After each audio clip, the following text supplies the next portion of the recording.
Are you addicted to your cell phone? Link. Well, let's talk about that. Hi, I'm Erica from Saskatchewan, Canada. Good mythical morning.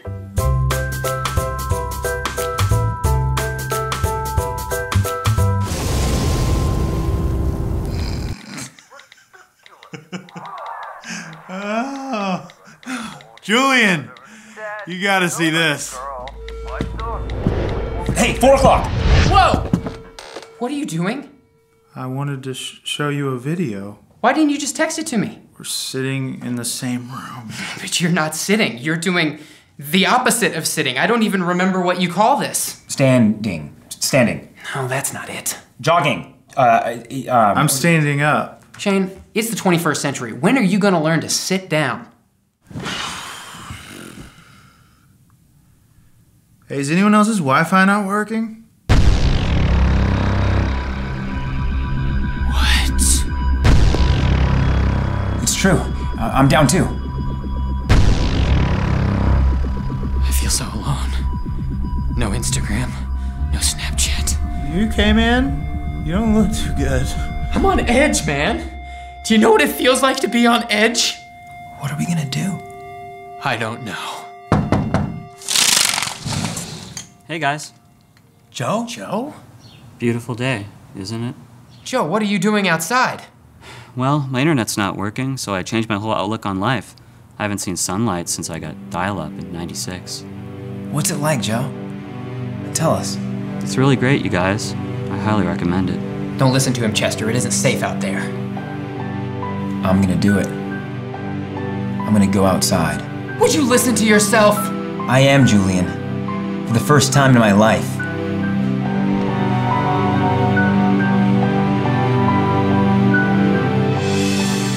It can't be.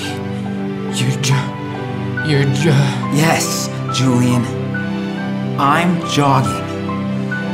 I haven't done this since I signed up for Hotmail. You had Hotmail? No. Hey guys, the internet's fixed.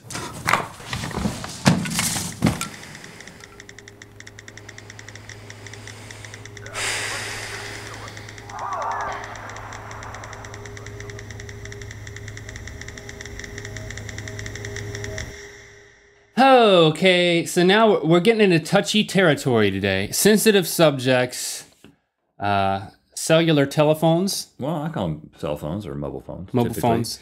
We're going to talk about cell phone addiction today. I think they call them handsets now. If we are addicted, if you're addicted, the first thing we're going to do before we get going, we're going to play the cell phone stacking game. This is a game that you can play in a restaurant with friends, where everybody takes out your phone. You set it on the table, face down, in a big stack all together, and the first person who actually accesses their phone, grabs their phone during the meal, has to pay for everybody else's meal. Once the bill comes, then you can take your phone. But it's a way to have social engagement with people that you're with, not people that are on the internet. Yeah, it's rude. So we're symbolically representing that today. We're going to see, resist all urges to touch your phone, Link. And I will resist here all so I can see it. urges to touch my phone. Okay. Even though we typically don't touch our phones during the show. But we could now that they're here. It is very tempting.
addiction. Now, is there research?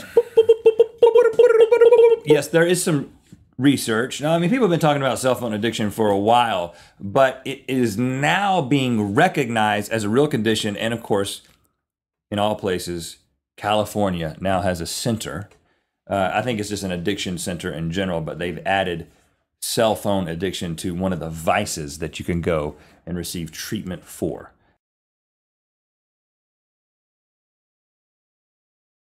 Hello. Well, I started studying internet addiction in 1995, shortly after a friend of mine's husband was addicted to AOL chat rooms.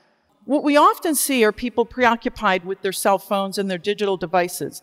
Ask yourself, how many times do you check your smartphone during the day? I know people that check their Facebook 50 times a day. I know that they check their Twitter feed 50 times a day, their email 50 times a day. I've worked with people that have gotten into 3, 4, 5 car accidents, texting while driving. And thank God they didn't kill themselves or others, but they can't seem to stop the compulsive behavior. Here is an internet cafe from China. In China, Korea, and Taiwan, internet addiction is most problematic and most prevalent. Here you're looking at people that might spend 8, 10, 12 hours every day gaming. Now, when you talk about symptoms, here you're talking about, how long they spend on the internet, consequences because of behavior, losing sleep, losing poor nutrition, losing interest in other activities just to be on the game. Now, in America, it's considered more of a silent addiction. You're not seeing a lot of these internet cafes here. It's happening in your homes, in people's bedrooms. And there are gamers that we treat that, they fail school because they can't stop gaming. Or they live back at home at their parents because they can't hold a job because they can't stop gaming. Now, one of the more alarming things now is that children as young as 2, 3, and 4 years old now have access to technology. Actually, there's a picture there of the iPad bouncy seat, okay? And over here is an iPotty chair. So, yeah, no kidding, huh? So what happens now is you have toddlers that now we've put technology right into their devices like their electronic toys. And some people would say, well, that's harmless. Isn't that, no big deal? No. The question is now shifted from how much time is too much to how young is too young, because new research is already starting to show great concerns. New social science research is concerned that kids are more isolated in front of computers. So what happens is they're just sitting there isolated in front of screens, and they're not getting out playing with other kids. They're not learning how to collaborate and work together in teams.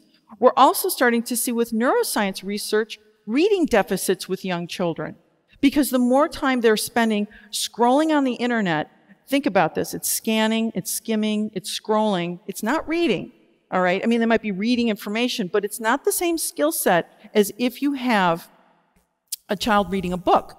It requires much more attention and concentration skills that they're not getting the more screen time they have, the less time they're able or less able to read books, because what's happening is it's much more of a line-by-line, page-by-page linear process.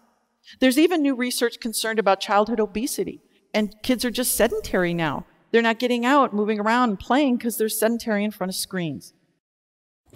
It has basically been recognized as a condition. There are people who are addicted to their cell phones, and there's two aspects of this. I mean, the first thing, and we had an opportunity to experience this to see if this applies to us when we went camping, and that is nomophobia. No mo, as in no mobile, nomophobia. This is the fear of being without your cell phone. They actually fear of being without your cell phone. Now, I would say in general, I have signs of nomophobia because I have this habit, like every time I stand up from a seated position anywhere, I'll go, I'll pat down, I'll make sure that I've got my phone because... Totally normal. Well, I mean, it may be a red flag of nomophobia because I fear that the phone won't be there. Okay. So they actually did some research with some students up at Maryland University of Maryland, and they took away their cell phones for, I think, 24 hours. And of course, the students were like, this was like the hardest experience of my life. I didn't know what I could do without having my cell phone. But I got to tell you, when we went camping recently and we were out without our cell phones, except for that small window of time where I call it the locksmiths, right? We were completely out of service when we were at our campsites. And so basically 2 full days. enjoyed it immensely. Not having it there, knowing that I was disconnected from anything that was happening on the internet. The only thing that gave me a little scare is the fact that I've got a wife and children, and my only connection with them when I'm up in the mountains is this cell phone. And now I'm just like, well, what if something happens? Or what if Jesse needs me for something? So there was a little bit of that, but it was more about the connection that I lost with them, and it was less about not being connected to the internet. So I don't. But you still used it. You still used your phone. You used it to take pictures. I did. You used it to tell time. No, I used the sun. No, you didn't. I used the sun in a cloud of dust to tell time. I used it. I used it as an alarm too. So I mean, we were still addicted to the cell We were phones. still using it. We were still dependent on it in some way. But Right. I don't think I experienced symptoms of addiction. But I'm about to tell you that I believe that I am addicted to my cell phone for another completely different reason than nomophobia. And that is, what is my routine? And my routine is, and I did it again this morning. First of all, when I go to bed, I go to bed with my cell phone in my hand, and I'm usually doing a couple things. I'm checking the news. I'm always checking the news. You know, I'm addicted to the news. Just like I go to Newser, that site where it just has it's an aggregator of all the different news stories. I'm like, did something new happen that I need to know about so I can do, what am I going to do? I'm in bed, you know?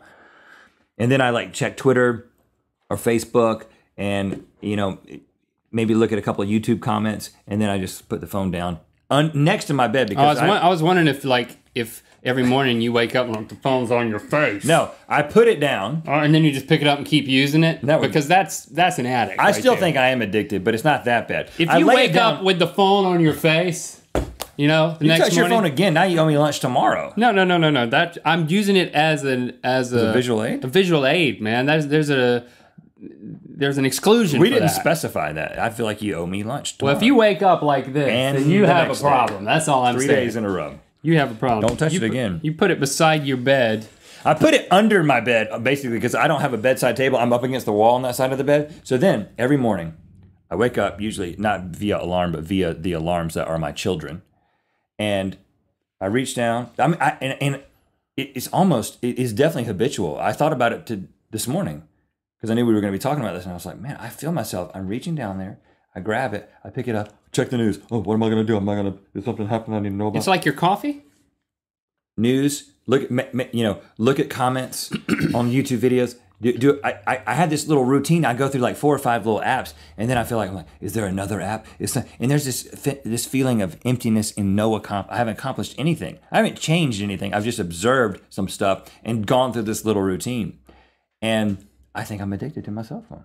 I do it morning and night. And then, of course, throughout the day, I'm checking it. I think the question is, what's the application? What is the application? So what can you do to better manage technology every day? Well, first, I got 3 tips. First, check your checking. You know, how many times do you check your smartphone each day? The next time you feel the need to check it, stop. You know, be more present with the person around you. You know, is it really that important to keep checking that cell phone all the time? I mean, look, I'm a victim of this too. Every week I go to meetings, and the first thing everybody at the meeting puts their smartphones on the table, and a few minutes into the meeting, what does somebody do? You know, somebody's checking their email, somebody's texting. You're not really being present. And as much as we like to think we can multitask, we can't. You know, we don't do that very well, and research says so. This kind of leads to the second point: set time limits. I challenge everyone to take a 48-hour digital detox in your own life. Maybe it's Friday night, you plug the phone on the charger, and you don't look at it again till Monday morning. Or take any 2 days, and people go, well, no, I need to check my phone. What are you saying? That's ludicrous. But you know what? I guarantee you will feel better. You know what? You're going to have renewed energy and renewed time because you don't really realize how much you start to check it. We've learned to live without boredom or idle time in our environment because we just kind of fill it now with technology. And so anytime you're bored, you look down and, oh, did somebody text me? Probably it's not that important. But I guarantee you'll feel a lot differently about it. And this leads to the next and final point: disconnect to reconnect. Have tech-free family time every night. Maybe the dinner table, there's no devices. Maybe even 1 hour after dinner, you say no media, no television, no video games, no nothing. People go, well, what do we do? Well, I don't know, maybe you'll talk to each other. You know, think about that. You know, when I was younger, we used to take Sunday drives all the time, and it was our kind of family time. Think about the Sunday drive today where, you know, somebody's wearing the iPod, somebody's playing a DVD player, somebody's texting, somebody's gaming on their phone. No, leave it at home. Really kind of focus in on each other. I guarantee you, you're going to feel much better and have more quality relationships. It's not a permanent thing. It's just temporary pieces in your day-to-day life that'll really improve your relationships. I'm taking immediate application. I am not going to have my phone. I'm not going to touch it first thing in the morning. In fact, I'm going to put it somewhere where I can't. You just ruined 2 iPhones. It's okay, whatever. I thought you were going to touch it. I thought you were going to try to catch it. I am not going to touch my phone in the morning. I'm going to keep it somewhere where I have to go through some other kind of routine, like at least brush my teeth or something before I access my phone. You owe me lunch for 5 days in a row now. I just want to make sure I didn't hurt it. Got a nice case. Well, what is your application going to be? I don't. You know what? Here's what you shouldn't do. You shouldn't. I don't have a problem. No, for a week. There's no application. Listen, for a week, you should not be able to take your phone into a bathroom. For 1 week. For 1 week, I'm going to keep my phone out of my bedroom, and for 1 week, you're going to keep your phone out of the bathroom. Okay. You quit touching it. Oh. It'll probably be cleaner. Gosh, you owe me lunch. I didn't turn it on. Just repositioning it. 6 days in a row. I'm going to go to good places.